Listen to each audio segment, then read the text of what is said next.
Amém. Esses são os nossos avisos. Nós temos ainda batismo. As aulas estão em andamento, então pode me procurar. Ou então a irmã Patrícia. Por favor, irmã Patrícia, fique em pé. Ali está a professora Patrícia. Levanta a mão bem alta, sim. Você pode procurá-la. E ainda dá tempo, né, irmã Patrícia? O batismo vai ser no início de dezembro, então dá tempo para você se preparar e tomar essa decisão tão importante que é se batizar assim como Cristo nos deu o exemplo. Amém? Obrigado, irmã Patrícia. Temos algum outro aviso além desse? Eu acho que é só, né? À noite nós temos nosso culto também às 18 horas. Então, você está convidado a participar, trazer amigos. E... esqueci. Não sei se vai dar para pegar o vídeo. Não vai dar, né, Bruno? Dá? Dá ou eu? Ok. O vídeo da série que nós vamos começar hoje à noite. Não vai dar, Bruno? Não, né? Dá? Ok. É que nós estamos sem internet na região. A TIM passou a perna em nós. E só vai voltar a internet no fim do dia. Estão em manutenção. E se você quiser, inclusive, avisar seus amigos que você manda link, que hoje não haverá a transmissão direta, então pode avisar. Não é porque... ok. Então, a razão é falta de internet na região. Então, aí vai estar um trailer do nosso... Não, sinto muito. Não temos mais o abrigo aqui. Dá só um tempinho. Obrigado. Vamos recomeçar. Isso, obrigado, Luz. Então, queridos, hoje à noite nós vamos começar uma série intitulada Em Seus Passos, o que faria Jesus? Vou repetir, Em Seus Passos, o que faria Jesus? É um clássico da literatura cristã, uma obra de ficção escrita em 1896, já vendeu mais de 50 milhões de livros ao redor do mundo, se transformou em filme. O filme não é igual ao livro exatamente, mas a ideia principal permanece. E nós estaremos em 12 noites consecutivas falando sobre o tema. Então, se você quiser assistir de casa, ouvir pessoalmente, ou recomendar, compartilhar com um amigo seu, por favor, faça isso, porque nós sabemos que uma revolução vai acontecer em nossas vidas a partir dessa série. Então aqui vai estar um teaser, um trailer apenas para provocar o nosso apetite pelo material, tá certo? Os irmãos podem passar, por favor. Uma pessoa me disse que tem um abrigo aqui. Não, sinto muito. Não temos mais o abrigo aqui. Talvez eu possa fazer algum trabalho para o senhor em troca de uma boa noite de sono. É que eu estou precisando mesmo. Não fazemos mais esse tipo de coisa por aqui também. Eu sou um cara decente. Por favor, eu só estou procurando um trabalho honesto para conseguir algum dinheiro. Pode me ajudar? Eu sinto muito. Eu não posso ajudá-lo. Eu gostaria, mas não posso.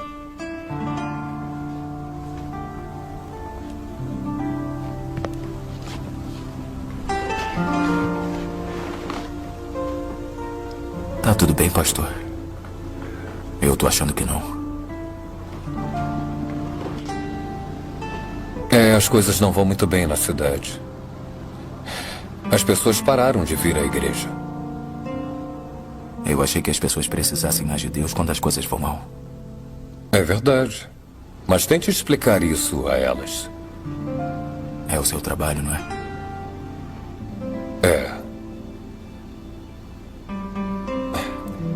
Olha, eu tenho muito trabalho a fazer. Boa sorte e espero que encontre trabalho. E eu sinto muito.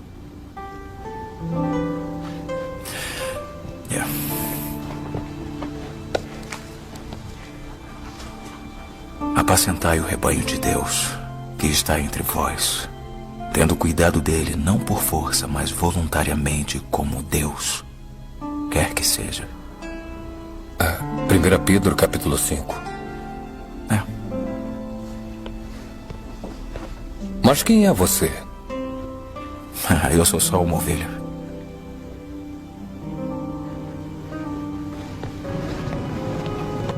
Como, meu irmão? Eu sei que está com fome. As pessoas da cidade estão famintas, mas não é de comida que precisam. Do que elas precisam, então? A Bíblia diz que devemos desejar, como meninos recém-nascidos, o leite racional sem dolo para que por ele cresçamos para a salvação. A Bíblia? Essas pessoas precisam de dinheiro, de empregos e de um futuro financeiro. Deus diz que não devemos ser gananciosos e sim ajudar com boa vontade. Estender a mão, servir. Como servir a Deus paga as suas contas ou ajuda a construir uma segurança financeira? Não quero ofender, mas dá uma olhada em você. Será que não é mais importante garantir o seu lugar ao lado dele, como ele quer que seja?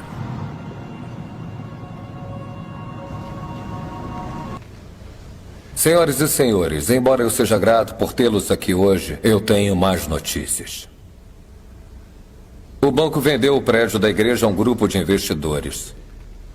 E é com tristeza que eu digo que vão nos tirar daqui semana que vem. Esse será meu último sermão. Pelo que eu entendi, esse templo será demolido e uma nova igreja será construída em outro lugar. Mas, como muitos de vocês sabem, minha perda pessoal prejudicou minhas responsabilidades de pastor. Então, quando o novo templo for construído, eu não serei mais o seu pastor. Vamos orar agora. Senhor Deus, por favor, nos ajude a entender. Eu andei pensando.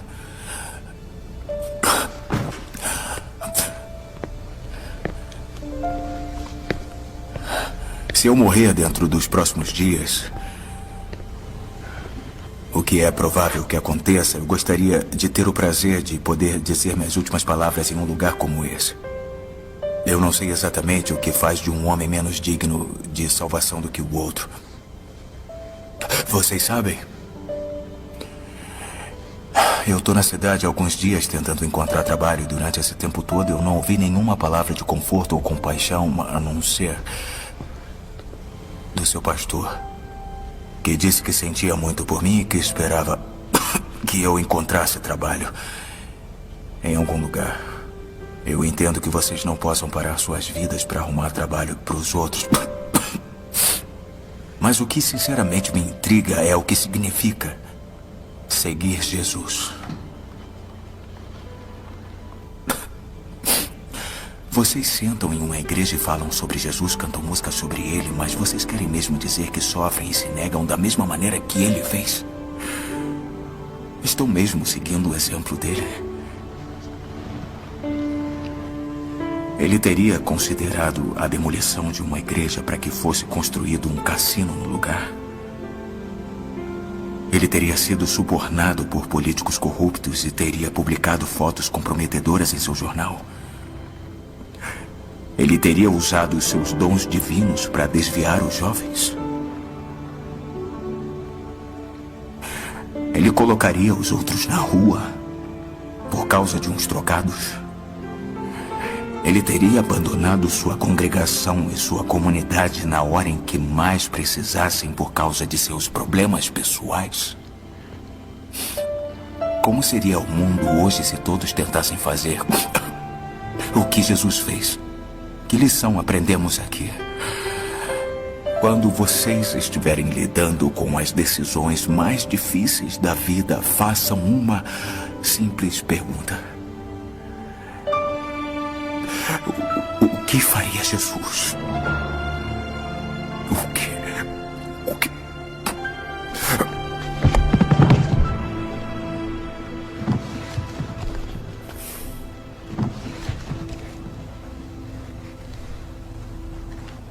Ainda tem pulso? Alguém chame o médico!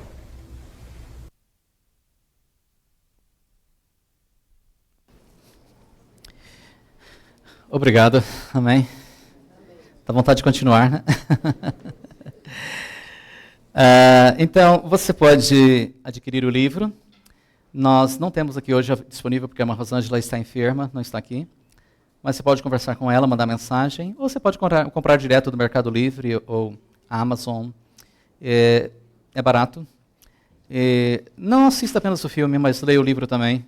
Vai ajudar. Ou venha à noite também para ouvir os sermões. Serão 12 séries 12 sermões de uma série que vai nos abençoar grandemente. Nós vamos aproveitar bem nosso tempo para também ouvirmos a palavra de Deus agora. Eu sei que nossos corações estão prontos. E nós continuamos com a nossa série que está chegando ao fim. Uma vida com propósito. Uma vida com propósitos. São, ao total, 42 lições. O livro foi amplamente divulgado. A mensagem foi amplamente divulgada. E eu sei que já não tem ninguém mais aqui vivendo uma vida sem propósito, não é verdade? Amém? Amém?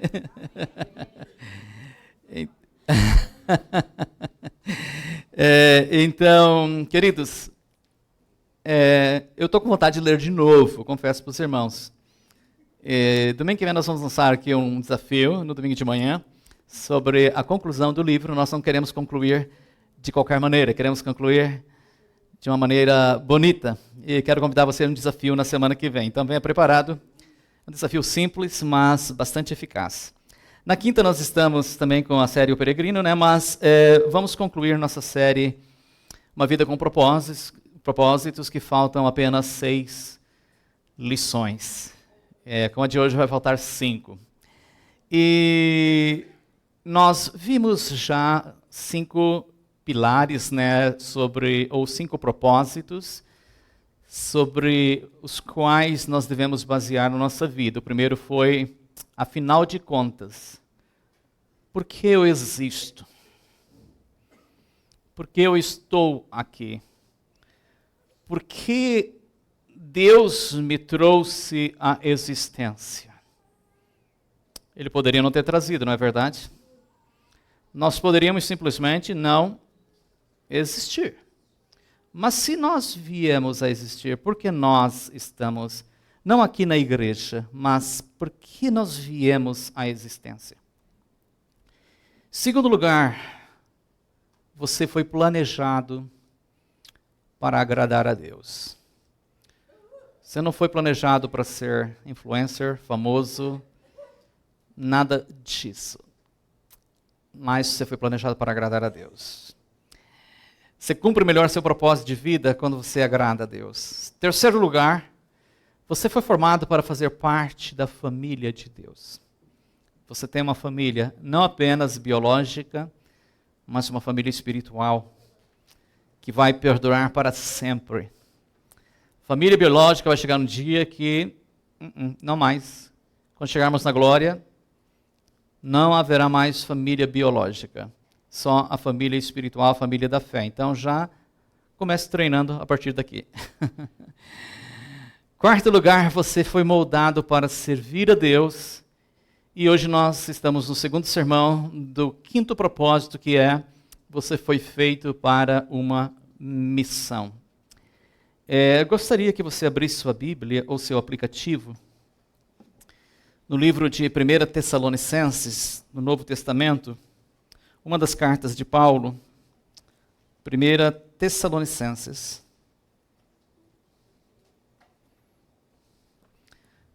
capítulo 1, verso 8. Inclusive vai estar na tela, que bom. Então, se você quiser olhar na tela, também pode olhar. 1 Tessalonicenses, capítulo 1, verso 8. Vai diferir um pouquinho a linguagem, porque aqui está na tela é a Bíblia, a mensagem. A que nós adotamos aqui na igreja é a nova versão transformadora. Então, vamos ler juntos como está na tela, por favor. A vida de vocês ecoa a palavra do Senhor. As notícias sobre a sua fé em Deus são conhecidas. Já temos... Perdão, eu errei, irmãos. Já não temos que dizer mais nada. Vocês são a mensagem. Amém? Amém, glória a Deus. Então, olha só. A nossa introdução vai ser esse próprio verso que está na tela. Nós dividimos ele em 4 partes. E olha que coisa interessante que Paulo está dizendo para a igreja de Cristo que está na cidade de Tessalônica. Tessalônica é uma cidade que existe ainda hoje. Você pode ir lá e visitá-la. Então, ele vai dizer o seguinte para aquela igreja que lá estava. Olha que igreja bonita, abençoada, maravilhosa. Ele diz, olha, a vida de vocês ecoa a palavra do Senhor. Ela reflete, ela... É que é som, né? Não dá para dizer que ela reluz, né? Então, ela ecoa, ela... Eu não tenho um sinônimo aqui, me ajude se alguém tiver. Mas ela reproduz a palavra do Senhor. Reflete isto, muito bom. Segundo lugar, Paulo diz, olha, as notícias sobre sua fé em Deus são conhecidas. Notícias boas também se espalham, não é verdade? Então, na região ali da Ásia e tudo mais, se espalhou a notícia que lá em Tessalônica, aquele povo acreditou em Jesus para valer.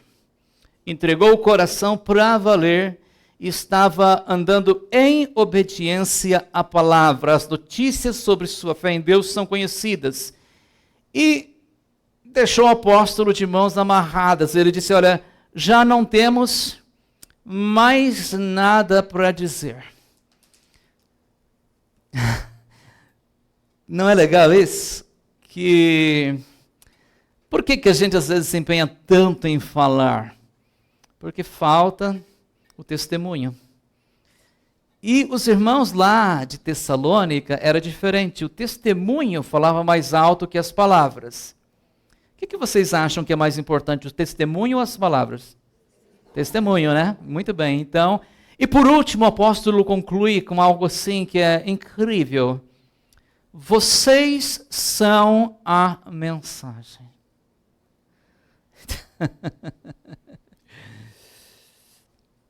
Então,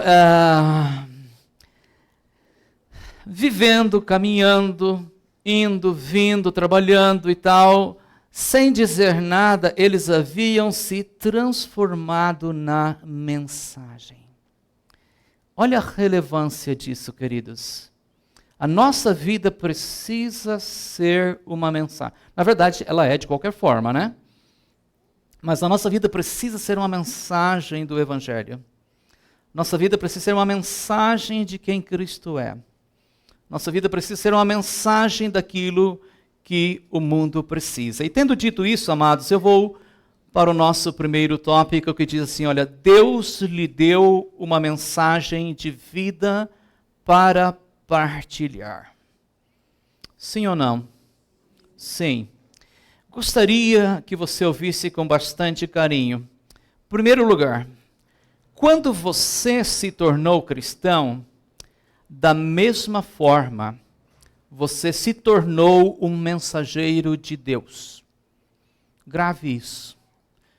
Não adianta você se esconder, querer ser o agente secreto de Deus, 007 e tal. As pessoas vão saber que você se converteu. Porque vai acontecer uma mudança na sua vida. Vai acontecer, você não vai mais ser a mesma pessoa e as pessoas vão perceber. Sim ou não? Sim. Então, isso é automático. Se você se tornou cristão, da mesma forma você se tornou um mensageiro de Deus. Você pode dizer, pastor, eu ainda não sei pregar a Bíblia. Não precisa. Você vai aprender da Bíblia, vai aprender mais do Evangelho, mas a sua transformação, o seu encontro com Cristo impactou sua vida de tal maneira que todo mundo vai perceber que você é diferente. Em segundo lugar, Deus quer falar ao mundo através de você.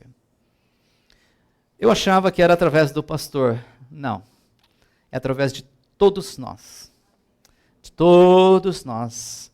Deus quer falar ao mundo através da sua vida.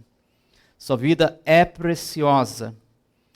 Deus deu para você esse dom precioso.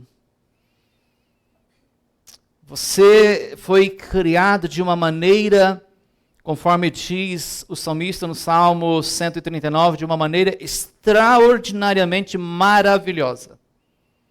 Você é um ser singular. E Deus quer falar ao mundo através de você. Amém? Paulo diz o seguinte em 2 Coríntios, 2 Coríntios capítulo 2, verso 17, diz, olha, nós falamos diante de Deus com sinceridade, como homens e mulheres, pessoas enviadas por Deus. Posso lhe contar um segredo? Eu coloquei na tela para que você, de repente, faça aí um clique.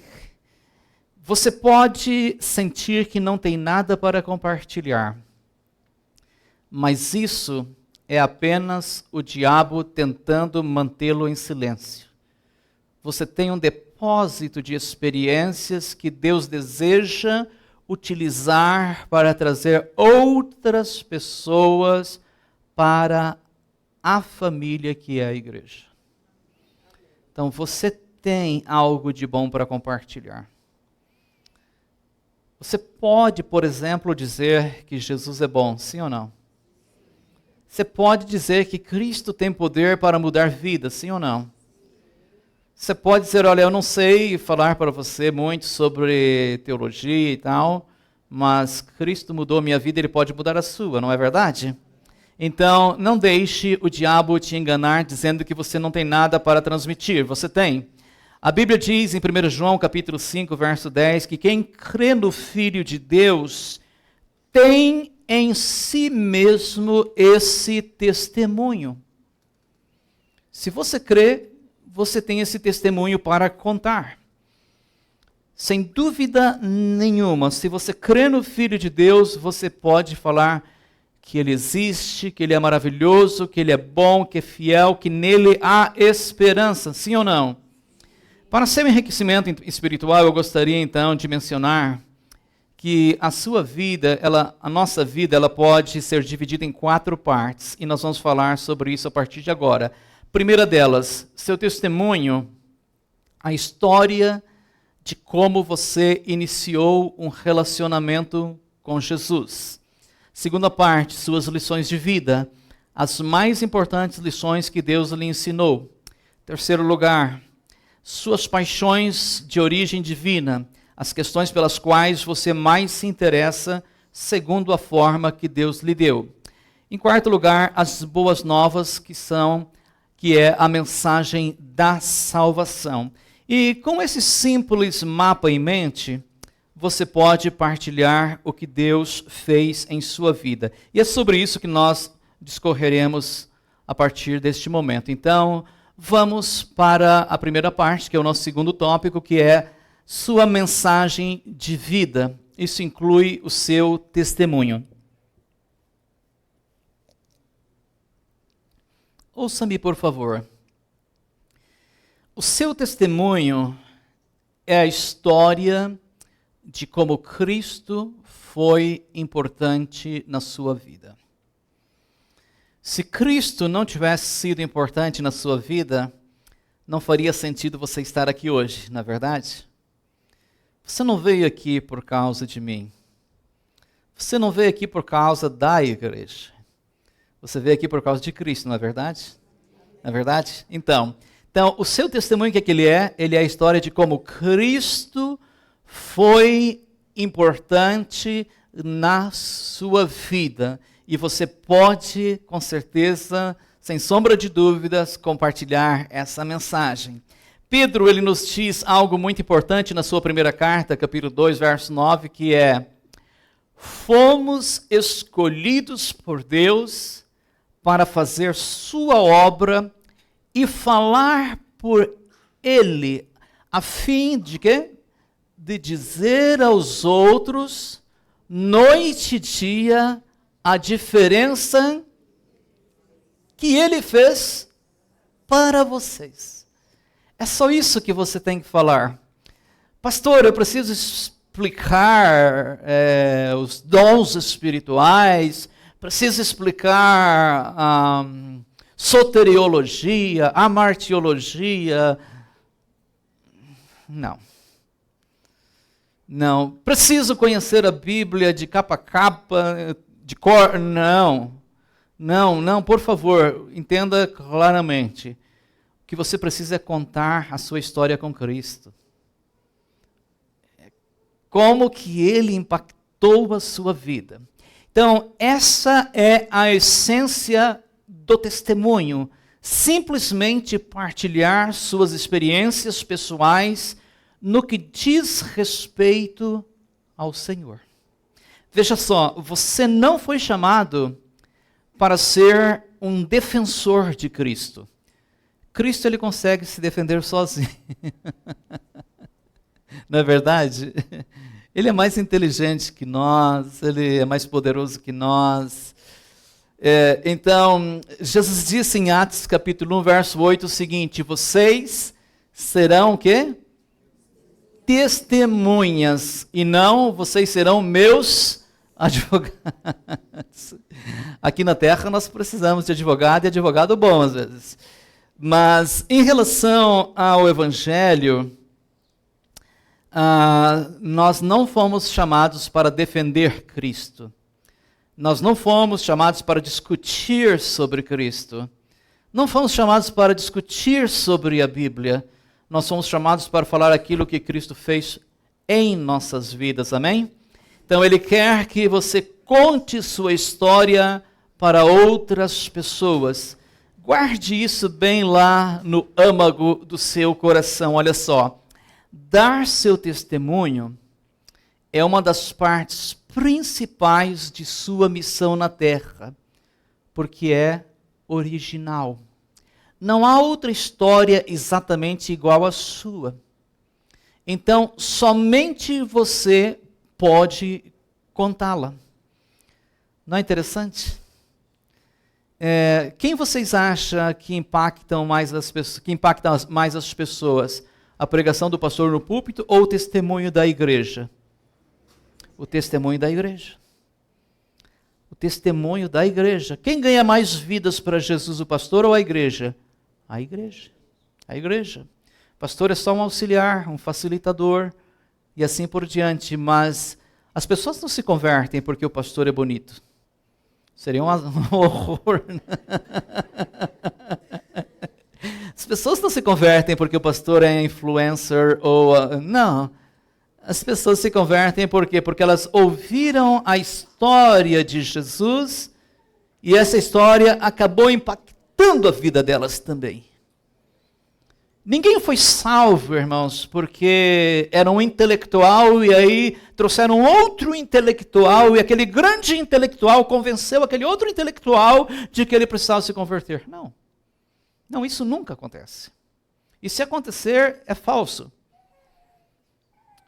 O que convence, irmãos, para nós, é o que Cristo pode fazer para um coração que precisa de amor, de carinho, de cuidado, de paz. E é isso que nós temos para transmitir. Veja só, se você deixar de partilhar essa mensagem, então ela será perdida para sempre. Você pode não ser estudioso da Bíblia, mas é uma autoridade quando se trata de sua vida. Também porque é difícil argumentar contra uma experiência pessoal. Eu lembro de uma ocasião que uma pessoa muito versada tentou me confrontar com o conhecimento. Eu era muito jovem, e naquela época eu nem ainda tinha ido para o seminário e nem nada. E eu olhei para ele e falei, olha, o nome desse rapaz era Robert. Falei, Robert, você pode falar para mim o que você quiser, mas isso não muda a experiência que eu tenho com Cristo e os milagres que eu já experimentei. Aí ele falou, você tem razão. Ele estava tentando me ganhar com argumentos e eu disse, eu tenho experiência com Jesus. Sou jovem ainda, não tenho o conhecimento que você tem, falei para ele, mas eu tenho experiência com Jesus. Então, na prática, seu testemunho pessoal é mais eficaz que um sermão. Por quê? Porque as pessoas que não creem veem os pastores como vendedores profissionais, mas veem a você como um cliente satisfeito. Logo, lhe dão mais credibilidade. Então, isso é verdade, irmãos. Infelizmente, por exemplo, eu uso gravata só para distinguir e tal, mas isso às vezes até atrapalha. O título pastor está tão desgastado, né, que atrapalha. Entende? Então, agora, veja só, você com o seu testemunho, com a sua história de vida, com a sua experiência, pode impactar muitas e muitas vidas de maneira positiva. Para concluir essa parte, veja o que a Bíblia diz para nós a esse respeito. Então, olha, 1 Pedro capítulo 3, verso 15 e 16, é um texto que nós devemos marcar. Se você ainda não marcou, marque. Tire um clique agora, depois você marca em casa na sua Bíblia. Diz assim, olha, estejam sempre prontos para responder a qualquer pessoa que pedir que expliquem a esperança que vocês têm. Contudo, façam isso com mansidão e respeito. Então, estejam prontos, estejam preparados, calmos, serenos, tranquilos, para falar o que Jesus fez por você. Pastor, como eu posso fazer isso? A melhor forma de nós estarmos preparados é escrever nosso testemunho e então decorar os pontos principais. Divida pelo menos em 4 partes, vai estar na tela, você pode também clicar e memorizar. Então, olha, em primeiro lugar, como era minha vida antes de conhecer Jesus? É impossível que ela fosse melhor do que agora. Não é verdade? Se ela era boa, por que mudar para Jesus, né? Só aceitou Jesus, irmãos, quem estava com sede de salvação. Quem estava sentindo a culpa do pecado, o horror do juízo final. Como disse um garotinho para mim ontem, olha, eu quero que a minha mãe esteja aqui antes que o apocalipse venha. Ele disse, não precisa ter medo, o apocalipse não vai chegar. Como era a sua vida antes de conhecer Jesus? Então, você sabe, né? Como percebi que precisava de Jesus? O que aconteceu? O Espírito Santo foi lá no seu coração e mudou uma chavinha e você passou a entender que sozinho você não conseguiria a vida eterna. Sozinho você não teria os seus pecados perdoados.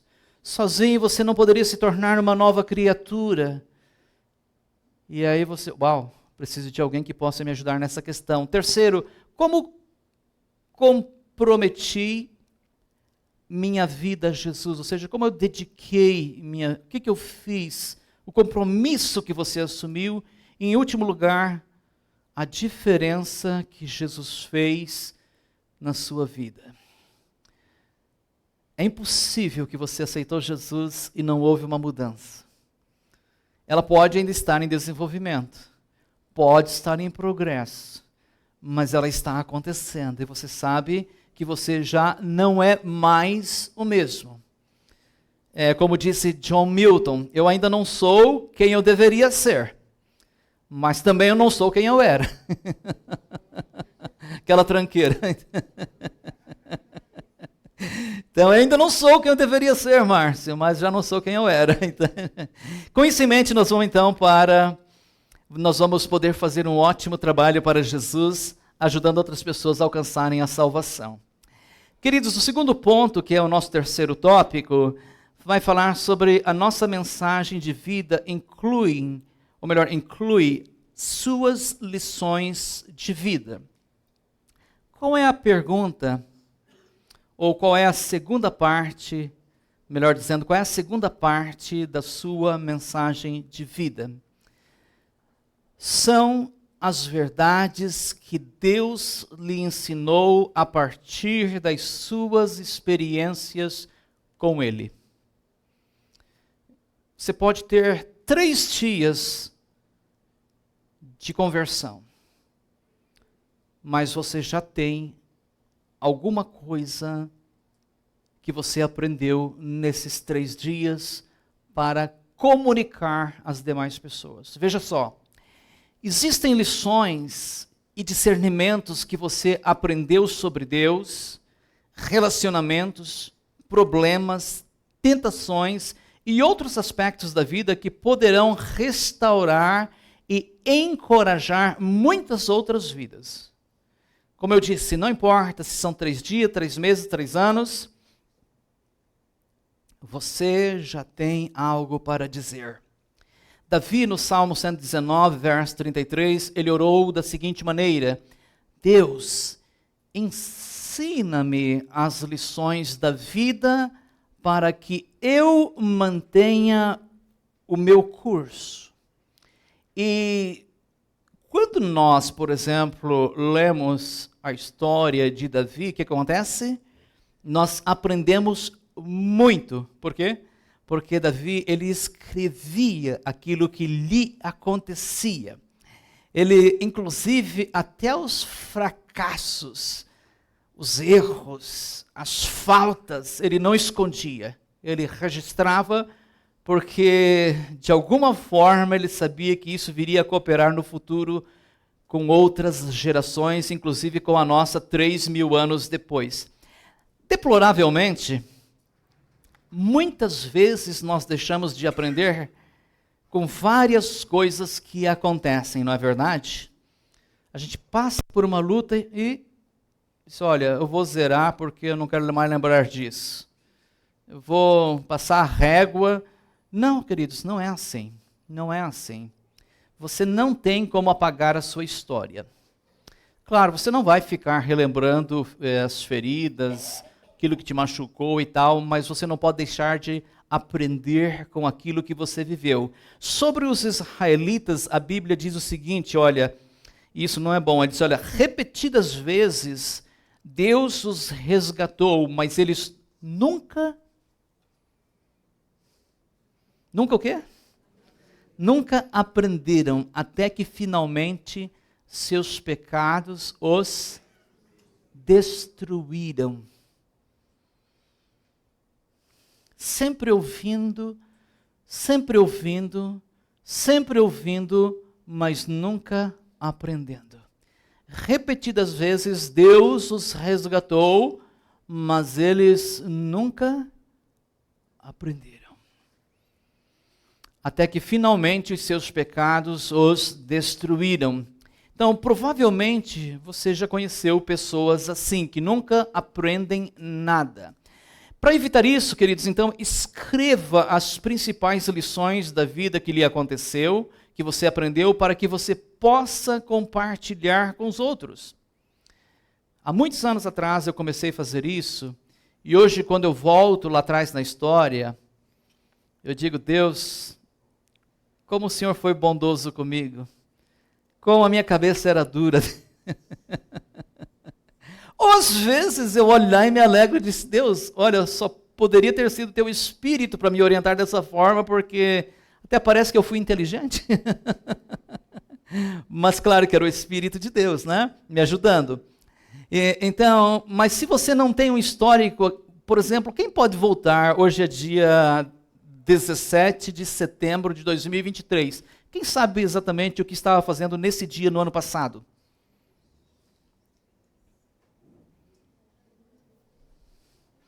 Então, veja só. Então, isso é muito importante para nós. Porque, claro, você não precisa ter um registro de todos os dias, mas dos principais eventos da sua vida.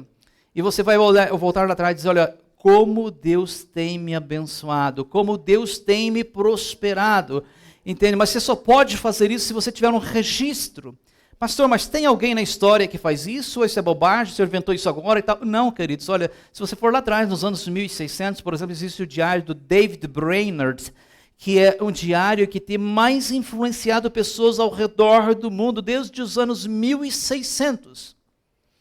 Depois deles, nós temos outros, John Wesley, por exemplo. Quando você termina de ler o diário de vida de John Wesley, você parece que bate com a cara na parede e diz: Deus, eu queria continuar a história, mas o homem morreu. Tem mais, tem Robert Murray McCheyne, também um jovem escocês que morreu aos 29 anos de idade, deixou um diário riquíssimo, amplo, que mostra como é bom nós registrarmos aquilo que Deus faz em nossas vidas. O Salmo 103, veja só, ele é muito instrutivo nessa questão. Ele diz: olha, bendize, ó minha alma, ao Senhor, e tudo que há em mim, bendiga o seu santo nome. Bendize, ó minha alma, ao Senhor, e não se esqueça de nenhum dos seus benefícios. Quem consegue guardar tudo aqui na cachola? Não, então tem que anotar. Então não esqueça, anote lá, porque isso vai fazer a diferença, amém? Falando nisso, nós devemos ser gratos, queridos, a Salomão, por exemplo. Salomão, ele fez isso quando escreveu Provérbios e Eclesiastes, os quais estão repletos de lições práticas de vida para nós. Imagine comigo quantas frustrações inúteis poderiam ser evitadas se aprendêssemos com cada lição de vida das pessoas que nos cercam. Não é verdade? Muitas lições poderiam, ou seja, muitas frustrações poderiam ser evitadas. Com certeza você já sabe disso, mas eu vou dizer novamente: pessoas maduras desenvolvem o hábito de extrair lições das experiências do dia a dia. Elas meditam, refletem, pensam, e eu gostaria de encorajá-lo a fazer uma lista dessas suas lições de vida para que você possa se enriquecer ainda mais. Você dificilmente terá a oportunidade de ponderar sobre elas, a menos que você tenha anotado em algum lugar. E aqui eu vou passar para nós aqui algumas perguntas para cutucar nossa memória e para nós começarmos essa prática tão bendita. Então, em primeiro lugar, olha só. O que Deus me ensinou com o fracasso? Então, quem é que nunca fracassou? Nunca, nunca. Nunca fracassou. Never, ever. Todos nós já fracassamos de alguma maneira, né? O que Deus nos ensinou através do fracasso? Segundo lugar, o que Deus me ensinou com a falta...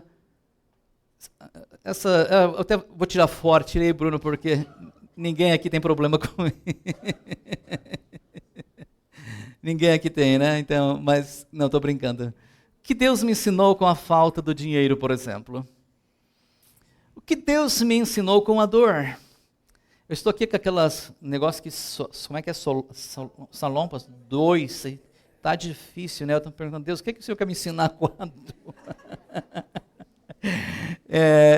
Então, alguma coisa, né? Com a tristeza, a depressão, por exemplo. Eu sou uma pessoa que tem um histórico de depressão de longos anos, mas que Deus tem me ajudado muitíssimamente. Então, o que eu tenho aprendido com isso? Que Deus me ensinou através da expectativa. Eu estou esperando, mas ainda não chegou. Então, o que eu estou aprendendo com a expectativa? O que eu estou aprendendo com a doença, por exemplo, que é tão difícil? Ou então, a decepção, o que eu estou aprendendo com ela? Quem nunca sofreu uma decepção na vida? Gente, vocês não acreditam, quando eu descobri que Papai Noel não existia, quase me suicidei.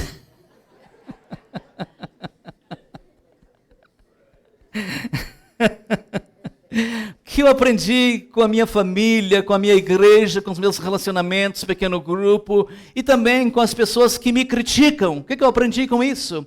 Ah, não, os que me criticam estão todo errado, eu estou todo certo. Não, o que eu tenho aprendido com tudo isso, né? Então, depois de nós considerarmos esses fatores, queridos, creio que estamos prontos para nós compartilhar a nossa lição de vida com outras pessoas. A nossa terceira parte, que é o nosso quarto tópico, diz: sua mensagem de vida inclui partilhar as paixões que Deus lhe deu. Tenho uma boa notícia aqui para vocês, para todos nós.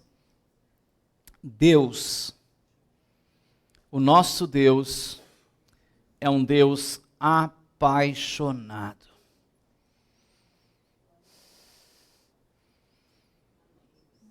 Ele não é um Deus indisposto, mal-humorado, não. Se alguém tem essa ideia de Deus, recebeu de fontes enganadas. Nosso Deus é um Deus apaixonado. E essa igreja aqui também é uma igreja apaixonada.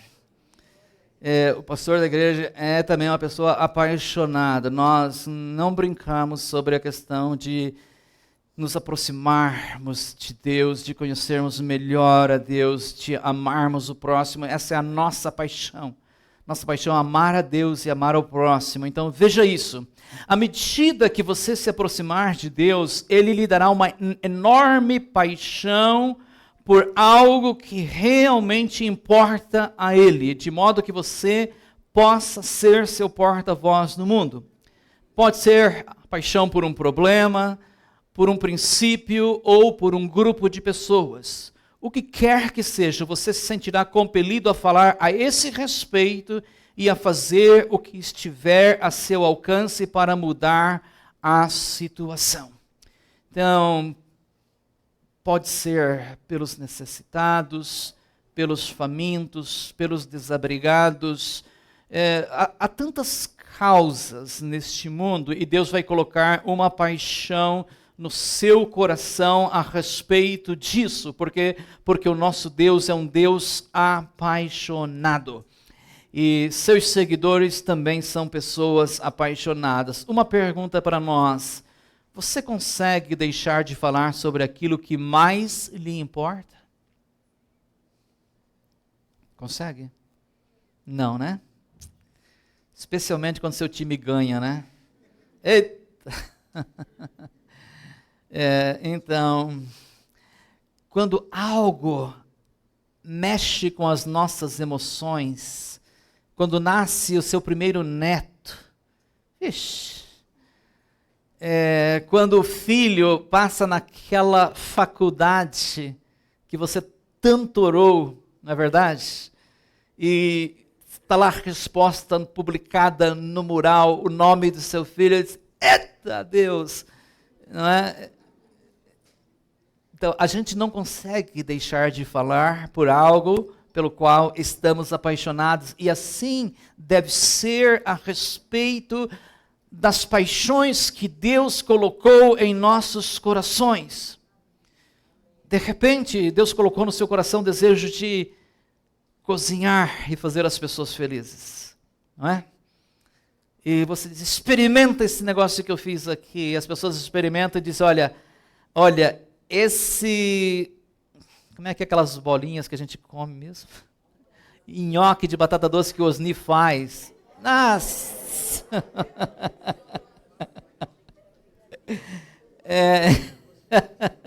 Então, pode ir na casa do Osni, está todo mundo convidado. Rua Santo Alberto, 99, né?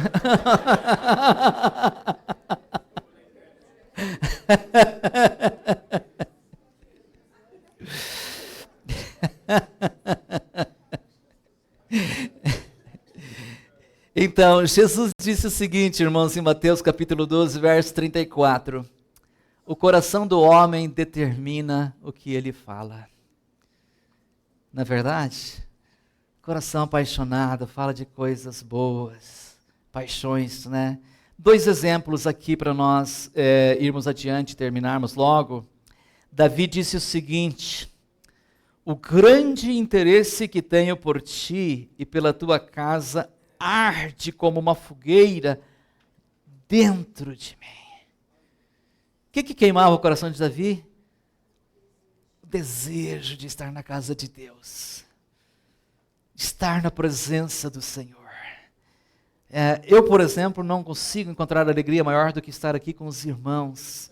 Por isso eu fico lá na frente procurando receber bem as pessoas, ajudando-as para que elas tenham uma ótima experiência aqui com a gente. Jeremias disse o seguinte: olha, a tua mensagem fica presa dentro de mim e queima como um fogo dentro do meu coração. Estou cansado de guardá-la e já não posso mais aguentar. Eu tenho que falar. Então, queridos, tem tantas coisas que nós poderíamos falar sobre isso, mas nós temos que acelerar para não passarmos do horário. Em último lugar, a sua mensagem de vida inclui as boas novas. Inclui as boas novas. Eu acho que eu errei lá no tópico, mas isto, obrigado. Então, veja só, o que são as boas novas, queridos? As boas novas é o seguinte, é que Cristo está dando uma oportunidade para todos nós sermos salvos. Ele está dizendo assim, olha, se você pecou, eu te perdoo. Se você errou, eu te aceito. Se você tem problemas, venha, eu te ajudo a resolver. Se você se sente sozinho, eu quero estar ao seu lado. Se você fracassou, eu quero te levantar. Paulo explica, amados, que o Evangelho é o poder de Deus para a salvação de todo aquele que crê. Salvação, amados, você tem a vida eterna em Cristo Jesus e não passará mais por juízo algum, porque Cristo já morreu pelos seus pecados. As pessoas podem até apontar o dedo para você, Satanás pode até te criticar, mas sabe de uma coisa? Diante de Deus você está justificado. E Paulo diz ainda em 2 Coríntios que em Cristo Deus estava reconciliando consigo mesmo o mundo, não levando mais em conta o pecado das pessoas contra ele. Então, é nós chegarmos e falar para o aflito, para o cansado, o triste, o oprimido, o abatido, dizer, olha, existe esperança. Você não precisa mais carregar essa culpa, esse peso, o que passou, passou. Paulo diz em 2 Coríntios capítulo 5, verso 19, que quem está em Cristo, nova criatura, as coisas velhas já passaram e eis que tudo se fez novo. Então, veja só, isso é compartilhar as boas novas. É difícil? Não, é fácil. E eu tenho aqui um desafio para nós. Assim que você conhece uma pessoa que não conheça Cristo, você precisa começar a orar por ela, servindo-a com amor e compartilhando as boas novas. E enquanto existir uma única pessoa em sua comunidade que não faça parte da família de Deus, sua igreja precisa insistir em buscá-la. A igreja que não quer crescer está dizendo ao mundo, vocês podem ir para o inferno.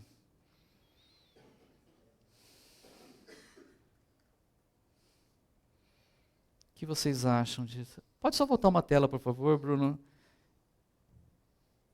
Eu acho que... Uma adiante. A última que estávamos lendo. Então, a igreja que não se preocupar com isso, ela está dizendo ao mundo, vocês podem ir para o inferno. E nós não somos esta igreja. Continuando com o desafio, o que você está disposto a fazer para que as pessoas que você conhece possam ir para o céu? Convidá-las a vir à igreja? Contar sua história? Presenteá-las este livro? Levá-las para jantar? Orar por elas diariamente até que sejam salvas? Seu campo missionário está ao seu redor. Não perca a oportunidade que Deus está lhe dando. Nós vamos pular para a conclusão. E na conclusão nós temos a nossa aplicação. Nós temos um tema para refletir. E eu gostaria que você dissesse comigo esse tema para nós memorizarmos. 1, 2, 3. Deus quer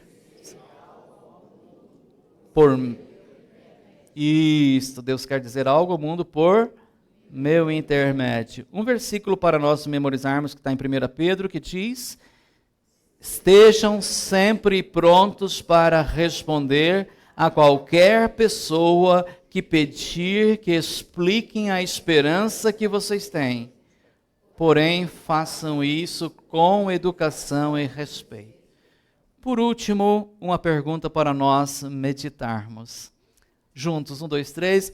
Ao refletir sobre minha história pessoal, percebo que ela é mais adequada a essa ou aquela pessoa. Com quem Deus gostaria que eu compartilhasse?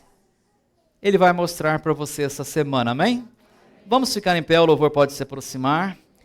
E hoje nós não temos transmissão online, mas vai ficar registrado, gravado, depois publicado, então deixar um abraço a todos aqueles que vão assistir. Quero agradecer mais uma vez todos os visitantes. E queridos, nós vamos, assim que o louvor se posicionar, nós vamos orar.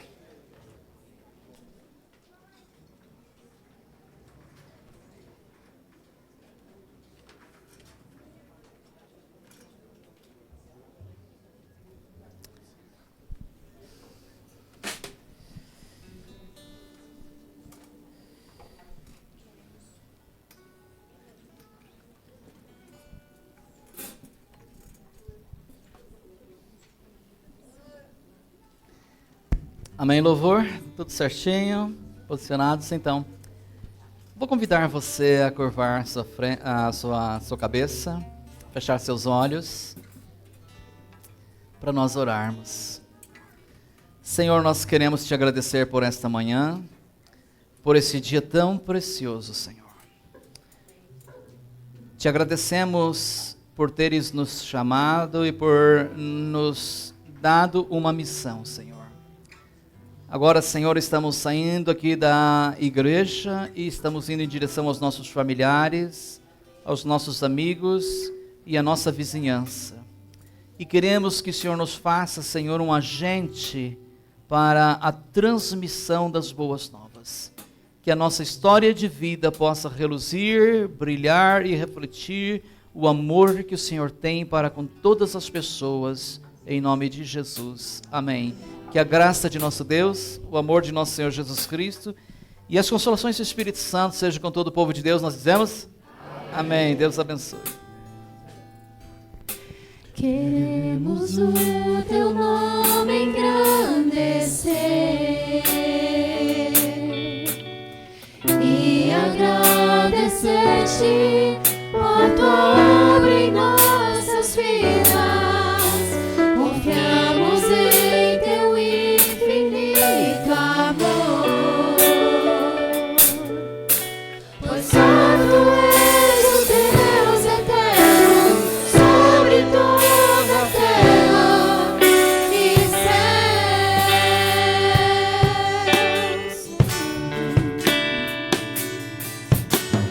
Grande é o Senhor e muito digno de louvor na cidade do nosso Deus, seu santo monte. Alegria de